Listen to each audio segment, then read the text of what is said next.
Hello friends, welcome back to my channel. It's Sunday afternoon and I was just looking at the news. I actually took a break for a couple of days, well 2 days, maybe a day. I took a break from looking at the news. I turned on the computer and just did a quick research, and I want to share some concerning developments regarding the Middle East and the USA, and let me just share that with you now. So this is a very quick brief update just in case you're not aware. Okay friends, so bear with me one moment.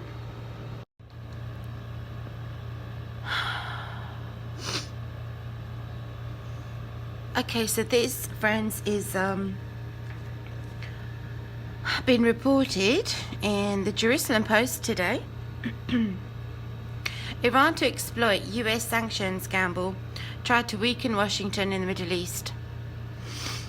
Again, this is reported today on the Jerusalem Post, and I've got a couple of other things I want to share with you regards to the news in that region. The Trump administration has sought to reimpose snapback sanctions on Iran. Just before I read this, remember what happened earlier this year, you guys, with the assassination. And what's going to happen is they haven't forgotten. Iran has certainly not forgotten about that assassination of their general, and expect some form of covert retaliation. Trust me, they've been working towards this for a while, and I think most of us expected it to be very out there, very open retaliation. But I believe this is going to be something we may expect to see in the future. It's not good. It's certainly not a good thing. The decision was announced by US Secretary Mike Pompeo in the first hours of September 20th today.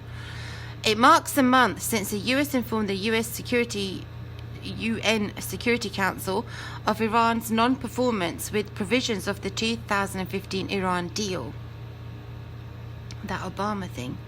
However, most countries appear to oppose the US snapback, and Iran is already maneuvering to exploit this to undermine the US role in the Middle East, which is what I've been saying, and I think many people who have been projecting what's going to happen in that region have sort of looked at the Trump administration's policy in the Middle East of late and seeing this pulling back gradually from the region. However, with the US support of Greece, it shows that the USA is not entirely done with the region, and I pray to the Lord that the islands, Greece and Cyprus, will certainly not be left alone. Although now they're using this as an opportunity now to really shove the US out of that region. I don't think it's going to go according to how they want it to be. You know how it's going to go? It's going to go according to how the Lord God determines it will go. Russia, Turkey, China and others will also seek to use this to their benefit, as they also want to reduce the US role in the region and globally. This is a unique moment. I'm sorry you guys, the air has been so bad here in California because of the fires, and when we have the air conditioner on, it brings that smoke in as well, so it's not entirely pure. No, it doesn't matter how many plants I've got here, you guys. I think I've got over 200 indoor plants. Can't get enough. It's just, it doesn't, you know, it doesn't quite cut it. Drinking some water there if you don't mind. This is a unique moment in world history, and Iran believes it will be a symbolic end to US hegemony, marking an end of 30 years of the US role that began with the Gulf conflict in 1990. Pompeo says that soon the US will announce a range of additional measures to strengthen the enforcement of US sanctions on Iran. This is part of the multi-year maximum pressure campaign the US began in 2018. The US sought to reduce Iran oil exports to almost zero. Iran has shipped gasoline to Venezuela and Syria nonetheless. The US also sought to keep an arms embargo on Iran. That embargo also appears likely to expire.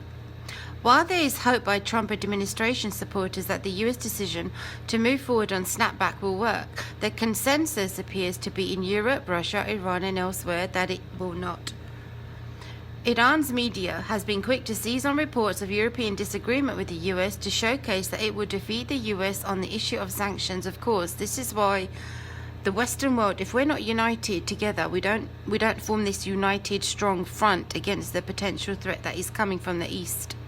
And so they see cracks in that, let's say, protective shield armor, and they're gonna take advantage of it, basically. But again, I'm just bringing this news to you so you're aware of what's going on in the world, that we don't have tunnel vision, that we're looking at the world and, you know, like the bigger picture to find out what's taking place so we can better prepare ourselves, friends. I just want to remind you that the persecution of the church is still rampant in the Middle East, North Africa, Asia. The persecution, friends, of our brothers and sisters is still rampant. And because we are so far removed from that persecution, it doesn't mean that we won't ever be affected by it. So I think it's best that we prepare for things to get out of control. And it'll be an honor. Let's just consider it that way.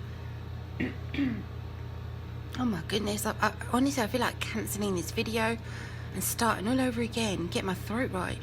Iran's press TV says that Joseph Borrell, the top EU foreign policy bureaucrat, disagrees with the US.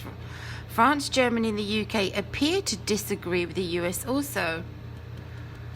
Iran's United Nations mission has sent a letter slamming the US decision as well. Iran argues that the UN Security Council does not agree with the US position and that the US has not been a party to the Iran deal since 2018 because the US walked away from the JCPOA that May. Oh, what? Typo, you guys. Hello. Iran says the US view is null and void and the US has no legal standing to enforce snapback. If Iran manages to get this European consensus like this report is alleging, then it's trouble. Because had the USA pulled out, let's say the Allies, had they pulled out of that region years and years ago, the place in the Middle East would have been a lot worse than what it is now. Much, much worse. So maybe now's the time, you guys. Maybe the balance of power is shifting and we just all need to brace ourselves for it, to be honest. I think we've seen this coming and we just need to be prepared that the status quo is being challenged. And as long as you and I are aware, we're prepared, we've seen it coming, it won't take us by surprise. This all sets up a complex battle not only between the US and Iran, but also between the US and Russia and China, and between the US and Europe. Washington appears prepared to use secondary sanctions against countries that violate its understanding of snapback. It has made similar threats about those that violate the arms embargo that the US wanted imposed. From Iran's point of view, as well as Russia and China, the US has walked into a trap.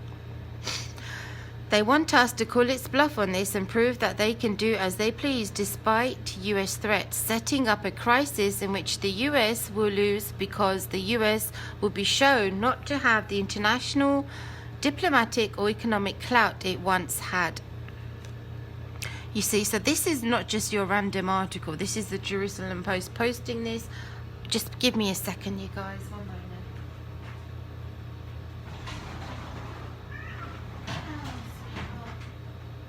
Had to let Fifi in. I let her out at the back for a moment and some lunatics out there are setting off fireworks. Oh, let's carry on. They are gambling on the US stumbling as it tries to take on too many crises at once. And what do you think they mean by that? Put them under pressure, the US? And I think with the problems that we're having here at home, I think we are under pressure. Let's just face it for what it is. You know, and we have so many anti-American, self-loathing people within the United States of America, which is considered like yourself cursing your nation. You guys, I don't condone that. I don't want to encourage it either. I think we need to sort of get a spine and in that sense be prepared for difficult times ahead. You know, all of this worries me, you know, we've just got to, I don't know what to say. I just don't agree with this anti-American sentiment. I don't agree with this self-loathing attitude. You know, there's a balance, you guys. We need a balance. You know, the Islamic world considers America the great Satan and Israel the little Satan. And I see the world being further polarized against these two nations. And I believe it's prophetic. I believe it's prophetic. Take that from an ex-Muslim. This is exactly what they want, you guys. It just works to their advantage. They also know the US has an election in a month and a half. The message from Moscow and other states has already become clear. The US era of global hegemony is over, and we live in a multipolar world now. You guys, how many times have I said this? Check back on my previous messages. Let's say go back 3-4 weeks. And I've been saying this, that I see some sort of weakening happening in the West, primarily in the US, in order for this shift in the balance of power to turn. And it's turning. We're seeing it happen right now. Pompeo has said the US will do what is necessary to enforce the arms embargo on Iran. The US wants United Nations member states to comply. And I think they're going to struggle to get that, to get everyone on board with this. This would also supposedly target Iranian enrichment of nuclear material, which has increased. Iran has already violated various promises on levels of enrichment and stockpiles. I don't want to read the whole thing. I can put the link in the description. There's more to read, and I said this was going to be a short video. I looked up news developments regarding Turkey and Iran 2 days ago. It says Turkey and Iran are engaging in new operations in Africa, reports say. You see this forming, and again, I'm going to refer you back to the book of Daniel, friends, chapter 7 and chapter 8, where it talks about the goat and the ram. So we see this forming already. The goat and the ram. Persia, Medo-Persia and Turkey. Iranian-Turkish deal to fight PKK risks harming stability of Iraq's Kurdish region, which brought me to this here. Turkey has an end game with Iraq.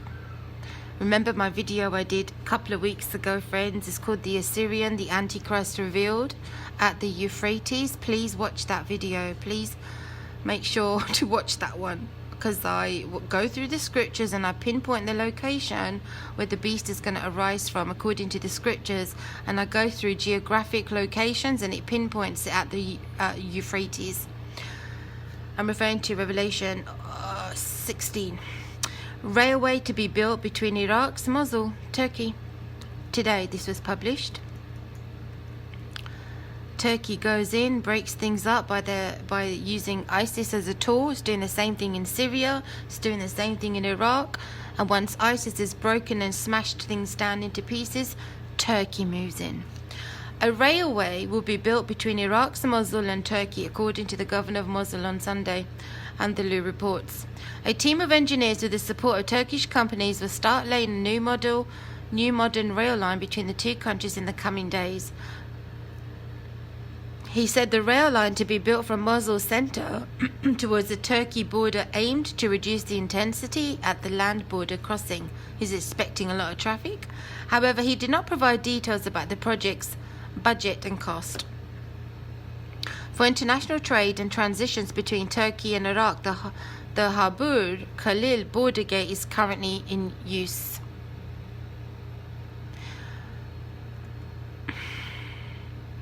TRT, the Turkish publication news outlet, reports the UAE and its allies will try to leverage their relationship with the US and Israel to counter Turkey's influence in the region.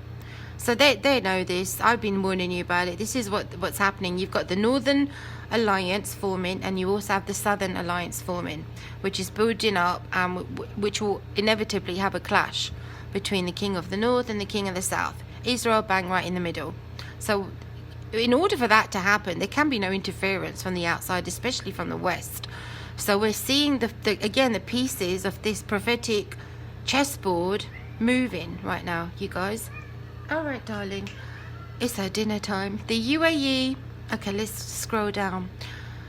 Speaking at the weekly cabinet meeting, the Prime Minister of the Palestinian Authority, Mahmoud Shataya, claimed September 15th would be a black day in the history of Arab nations, the day they signed the Abraham Accords. The day he speaks of, he's already telling you, the day he speaks of is the official signing by the UAE and Bahrain of the Trump-brokered treaties that will normalize relations between the two Gulf states and Israel, which further increases the hostility, animosity, this hatred that the Middle Eastern Islamic nations have towards America and towards Israel. It just works in that direction, works to increase that severe hostility that they have, you guys. Though of course the Palestinian people are correct to see this as a sign of betrayal, the reality is that they never had friends in the UAE or Bahrain to begin with. So this is sort of propaganda news. It's really setting people up to, pick your side. Where do you stand? You're going to have this further division between the Arabs, the Turks, including the Persians, while Israel chooses to side with the Arabs because of the common ground they have in Abraham, apparently. If you strip away the layers of mutually beneficial propaganda about an Arab-Israeli conflict, you'll find it very simply that the UAE and Israel, both on the level of states and the forces that rule such states, have far too much in common not to be allies. The forces. So again, although they cry foul by using that word propaganda, this outlet in fact is propaganda. To put it more frankly or starkly, the UAE, an autocratic petrostate that racially oppresses its mostly South Asian workforce, and so does Saudi Arabia, which is true, the workforce, and caters to the Western super rich, has more in common with the ethnocratic state of Israel than it has with Palestinians. One of the dynamics to emerge out of the Arab Spring era is a regional dynamic that pits what might be called the UAE-Saudi axis against Turkey. They're actually using the words I've used in my videos. They're pitting them against one another, you guys. So again, the north and the south, you can see this alliance forming. Let's read some more. If one looks around the region, one can easily see different fronts on which the UAE-Saudi axis and Turkey have clashed. For reasons that would require a separate article to do it justice, Turkey has tended to support the democratic forces that arose out of the Arab Spring, Muslim Brotherhood, particularly groups associated with the Islamic, Muslim Brotherhood. The UAE Saudi monarchies also, let me remind you, the Muslim Brotherhood are here in America also. They're in several nations, you guys, as a political outfit. Think Caliphate, think Antichrist, Beast Kingdom.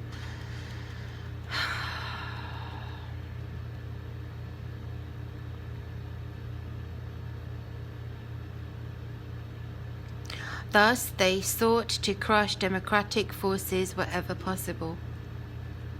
The first and perhaps most volatile example of this is the Syrian civil war. When the early stages of the conflict, Turkey and the UAE were technically on the same side, but actually had very different priorities. Turkey and Qatar were willing to arm and aid pro-democracy opposition affiliated with the Muslim Brotherhood, and the UAE and Saudi could catastrophically refusing to do so. To cut several long stories short, the relationship between the UAE and Turkey on the ground on Syria has deteriorated to the point that when earlier this month the Assad regime in Russia began to attack Kurdish-backed opposition forces in Idlib, it emerged that the UAE had bribed Assad into doing so. They're just building up this alliance. They want to justify their opposition, and so now they're giving out their alleged evidences, their justifications for what's coming in the future, which is going to be this onslaught. They're going to come under attack, including Israel, and this is what forms your coalition of the Gog-Magog alliances that come against Israel. But we're just seeing the pieces forming right now. But the Lord knows, and he's going to remember what he does to Gog. He draws him to the land so he can have the Gog and the Gog coalition destroyed, which is the Antichrist Beast Kingdom. Though the move was unsuccessful, with Turkey doubling down on its support of Idlib, the price for Assad has been the UAE attempting to rehabilitate the genocidal monster within the Arab League and the world. The main motivation behind this move against Turkey by the UAE was retaliation for Turkey's impressive support for Qatar, because what they have in common is the Muslim Brotherhood, remember friends? The demands made on Qatar by Saudi and the UAE amount to that country ceasing to support Brotherhood-affiliated democratic groups, whether directly or through its powerful Al Jazeera media network. I believe that even, like I said previously in earlier messages regarding the OIC, Organization of Islamic Cooperation, 57 member state, Islamic member state, United Nation setup, there's going to come a fracture within that because they clearly don't get along. But would the 10-nation beast confederation of the Antichrist include Arabs as well as Turks as well as Shiites? I believe so, you guys. I believe that's because look at the region. It's a mixed group of people. They're going to have to come to some sort of security alliance. And usually security pacts are usually formed after a conflict, aren't they, to make the peace. So I don't want to go on too much with that report there. Another one. This is a popular publication in Hong Kong. South China Morning Post reported, in a US-China war, whose side is Southeast Asia on? Philippines, Singapore, Malaysia ponder the unthinkable. Well, we know guaranteed Malaysia will take the side of the Islamic world. Particularly, it will follow whatever Turkey says to follow. Malaysia is growing extremely Islamic. Amid China's military drills near Taiwan and fears that the South China Sea is becoming a proxy for Washington and Beijing's deepening rivalry, Asian analysts are considering the worst-case scenario, as they do. This is what they have to do. They've got to take stock. Across Southeast Asia, scenario planning exercises by analysts and policymakers preparing for the unthinkable, a military clash between the world's two largest economies in their backyard has taken on added significance in recent weeks. Tensions between the US and China already fraught over trade technology in the South China Sea deepened as Beijing protested against Washington's ties to Taipei and conducted military activities close to the self-ruled island last week. The question, what will happen if a shooting war erupts between China and the US, has played on the mind of Manila-based defense research Jose Antonio. His answer, without hesitation, the US states will go ahead and position their troops here. The Tagalog word he uses is brutal, sasagansan, run over. The Americans would just run over Philippine government. This country can't say leave us alone. Exigencies of war will take over. Oh, I hate that word. The Philippines suffers from a bad hand in dealing with the superpower of war. A lot of Christians are there in that region, you guys.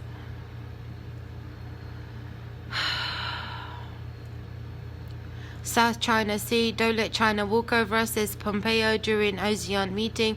Above all, it is cursed by geography. Not only does its territory fall under the borders of the disputed South China Sea, but it also commands access points to and out of the possible battlefield. This is what I'm saying in my other old videos, that the world is, they're all strategically working towards protection and being very well equipped and armed in case of a World War III. Friends, that's what these nations are preparing for. The end of this year, only the Lord knows what's gonna come out of this, you guys. Seriously, the world map, I'm just taking a look at this one more time.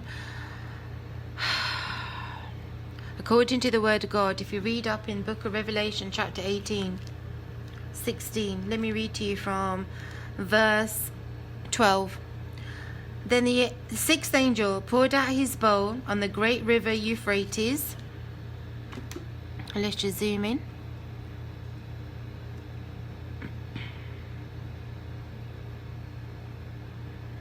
In this region here.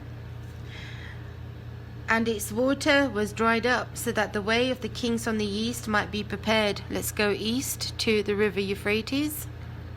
Zoom back out. So we've got all these kings of the east. These are Islamic nations. Oh, look at that. There's so many nations. Islamic nations to the east, you guys. Go on, you go on, you go on. And then you get to India. And then you get to China, right? So you've got all these potential kings of the east. Why? What does that do? What does the drying up of the Euphrates do? It makes it easier for them to travel across on land.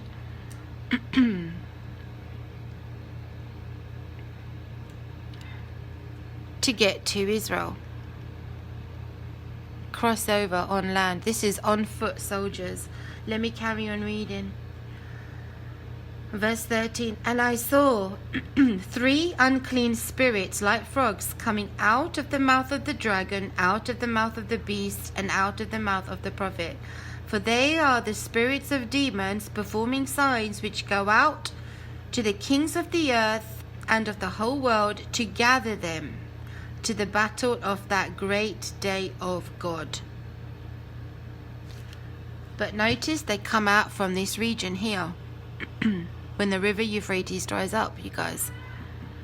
So keep praying. And another thing, this channel recently put out a new video. I don't know if you heard about this. The channel's name is A Call and a Warning from the Lord Asteroid Prophecy. 4 or 5 years ago I heard of this message, and he was probably one of the first people to put this video out. His name is Ephraim Rodriguez. Let me see if I can find you his video. It's 2 hours long, and I really encourage you to listen to it. Really encourage you to listen to it. Friends, I'm not one for conspiracy. I'm not one for, you know, fear-mongering or try to get everyone panicked. But I really urge you to listen to his message. Here it is here. This one here. Oh, thank you, YouTube. What did you just do? Let me go back down and find it. His name is Ephraim Rodriguez, and listen to it. And in fact, I'll attach this also to my video, and just use your own discernment, your God-given discernment, you guys. Listen to it. It's 2 hours long, but it's incredibly detailed, very detailed. He goes to show you maps. He talks to us about how he approached NASA with information. Apparently this asteroid, its projection or the trajectory is headed for Puerto Rico. And so he gives that a warning. He talks about an earthquake upon the impact of this thing. Of course, you know, you got to be careful with all kinds of people having dreams and visions, but I believe him, you guys. And that's a big deal for me to say that. Trust me, I've heard a lot of dreams and visions in my time, and I don't believe everyone's hearing from the Lord. Let's put it that way. But I believe he's hearing from the Lord. You have to check it out for yourself. I will give you the description. I will put the link in the description. Let me see if I can skip some of the video to show you what he talks about. So he goes through the trajectory and exactly what the Lord showed and revealed to him. He talks about the size of this thing, the timing, the precise location where it's going to hit, and how it's going to have an impact on the wider region. So he's talking about, let's scroll over here. The reason why I'm mentioning this, I guess, is for a while I've been concerned about what's going to become of the West. What is going to become of the West, you guys? We know the days are getting darker. We know there's a lot of trouble coming, according to the Word of God.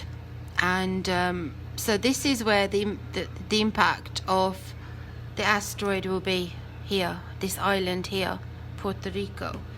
And he says due to that, it's going to have a devastating effect all the way across here, all the way across there, this side of America, east. And he says all of southern Mexico. And anyway, listen to it if you can, if you don't mind. And again, use your own discernment. Back to that article here, Jerusalem Post. Very concerning, isn't it, you guys? I mean, look at the speed at which things are moving right now, you guys. You know, we're not even at the end of this year, but this year has been a nightmare for so many people. The persecution of Christians in Nigeria, please keep them in your prayers. Don't forget them, friends.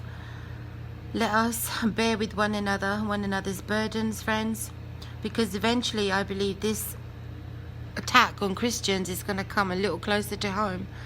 You see what they've been doing with these riots, with the Black Lives Matter riots, how they've been desecrating churches, the statues of Jesus, of Mary. And if you think that's the way it's going to stop and it's just going to end there, you know, you're living in La La Land.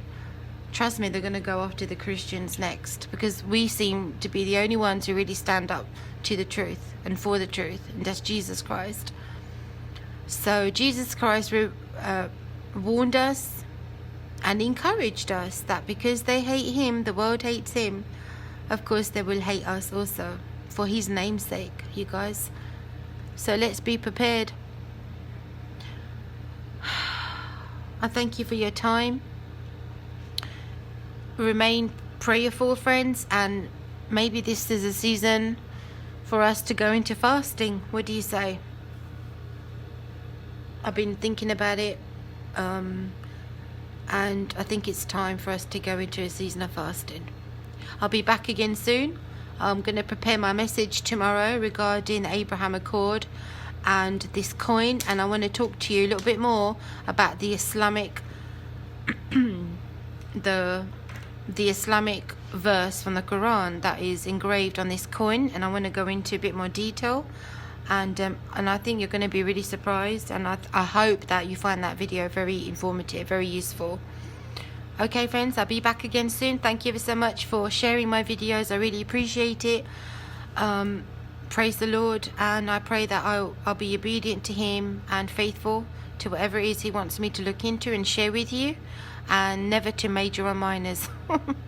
That's been like the key phrase for me, I think, this season, is to always, you know, take stock and just double check, go over, and reevaluate. Okay, friends, anyway, I'm rambling. I'll speak to you again soon. God bless you. Jesus Christ is Lord.